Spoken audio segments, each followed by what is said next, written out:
ভারতের দীর্ঘ স্বাধীনতা সংগ্রামের ১০০ বিদ্রোহের মধ্যে আজকের বিষয় ভেলোর বিদ্রোহ। ভারতে ইস্ট ইন্ডিয়া কোম্পানির শাসনকালে অজস্র আন্দোলন, ব্রিটিশ বিরোধী কৃষক ও সেনা বিদ্রোহ এবং জনজাতিদের সংগ্রাম ঘটেছে। এদের মধ্যে সবচেয়ে উত্তাল বিদ্রোহ ছিল ১৮০৬ সালের ভেলোর বিদ্রোহ। এটি ছিল ইস্ট ইন্ডিয়া কোম্পানির বিরুদ্ধে সিপাহীদের প্রথম ব্যাপক ও সহিংস বিদ্রোহ, যা ব্রিটিশ বিরোধিতায় এক নতুন যুগের সূচনা ঘটায়। ১৮০৬ সালে সংগঠিত এই বিদ্রোহের কারণ ছিল সৈনিকদের নিম্ন বেতন কাঠামো, ব্রিটিশ অফিসার এবং ব্রিটিশ সৈন্যদের দ্বারা ক্রমাগত অপমানিত হওয়া ও এর সাথে যুক্ত হয়েছিল ইউরোপীয় ধর্মপ্রচারকদের ধর্মপ্রচারের কর্মকাণ্ড, কোম্পানির নিপীড়নমূলক ভূমি রাজস্ব নীতি সহ একাধিক অর্থনৈতিক কারণ, এবং তার সাথে যুক্ত হয়েছিল সৈনিকদের জন্য নতুন ইউনিফর্ম নীতি। এই নীতিতে ধর্মীয় পরিচয় চিহ্ন যেমন কানের দুল, কপালের তিলক বা দাড়ি নিষিদ্ধ করে নতুন সামরিক নিয়মের প্রয়োগ ঘটানো হয়েছিল।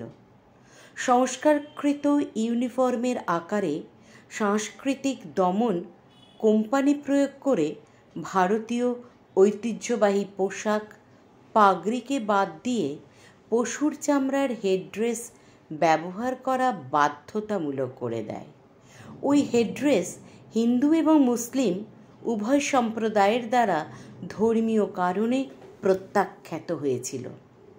নতুন ব্রিটিশ ইউনিফর্ম নীতির প্রতিবাদ করায় ২০ জনেরও বেশি সিপাহীকে বেত্রাঘাত করা হয়েছিল ঠিকই, কিন্তু সিপাহীদের সোচ্চার এবং সর্বসম্মত বিরোধিতাকে দমন করা যায়নি।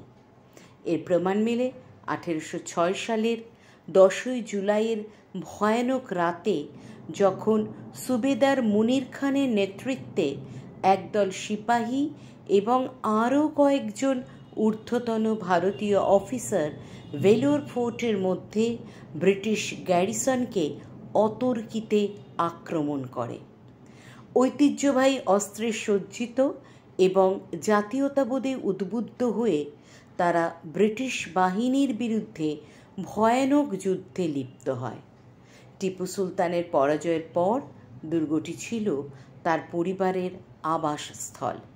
টিপু সুলতানের মেয়ের বিয়ে উপলক্ষে দুর্গে থাকা বেসামরিক লোকদের সমর্থনও বিদ্রোহীরা পেয়েছিল।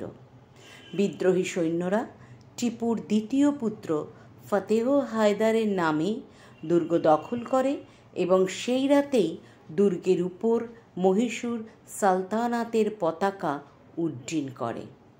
তারা দুর্গের কমান্ডিং অফিসার এবং অন্যান্য ১০ জন অফিসারকে গুলি করে। তীব্র লড়াইয়ের ফলে ১১৫ জন সৈন্য নিহত হয়। বিদ্রোহের রাতে একজন অফিসার গ্যারিসনের বাইরে ছিলেন।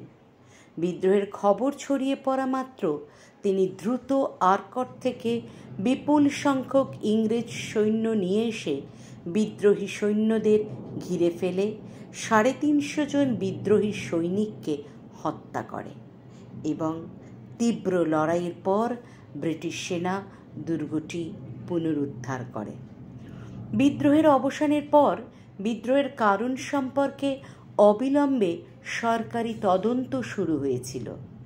মাদ্রাস সেনাবাহিনীর কমান্ডার ইন চিফ জন ক্রেডক পুরো ব্যাপারটিকে টিপু সুলতানের রাজবংশকে ক্ষমতায় ফিরিয়ে আনার জন্য রাজকুমারদের ষড়যন্ত্র বলে অভিহিত করেন, কিন্তু তিনি তার বক্তব্যের সাপেক্ষে কোনো প্রমাণ দিতে পারেননি। তবে সরকারি তদন্ত কমিশন ক্রেডক ও মাদ্রাজের গভর্নর উইলিয়াম বেন্টিংকের উপর দোষারোপ করে তাদের লন্ডনে প্রত্যাহার করে নেন এবং কোম্পানি নতুন নিয়মের প্রয়োগ শিথিল করে দেয়। ভেলোর বিদ্রোহ ছিল 1857 সালের মহাবিদ্রোহের অগ্রদূত এবং এই বিদ্রোহ ছিল ভারতীয় সৈনিকদের ইস্ট ইন্ডিয়া কোম্পানির বিরুদ্ধে প্রথম আক্রমণাত্মক বিদ্রোহ, যা কোম্পানিকে নাড়া দিয়েছিল।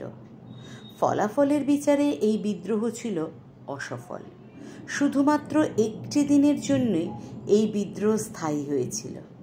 তথাপি আজকের দিনেও এই বিদ্রোহ প্রাসঙ্গিক, কারণ এই বিদ্রোহের মাধ্যমে আমরা দেখেছি ব্রিটিশ শাসনকে প্রতিহত করার জন্য বর্ণ ও ধর্মীয় বিভেদ ভুলে কিভাবে ভারতীয় সেনারা ঐক্যবদ্ধ হয়ে তাদের সংস্কৃতি রক্ষার আন্দোলনে ঝাঁপিয়ে পড়েছিল।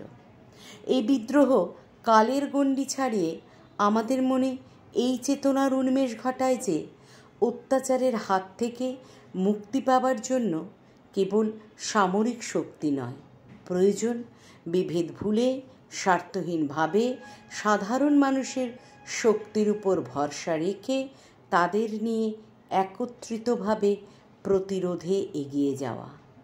আর ভেলোর বিদ্রোহ কোম্পানির শাসনের বিরুদ্ধে সংগঠিত প্রতিরোধেরই সূচনা ঘটিয়েছিল।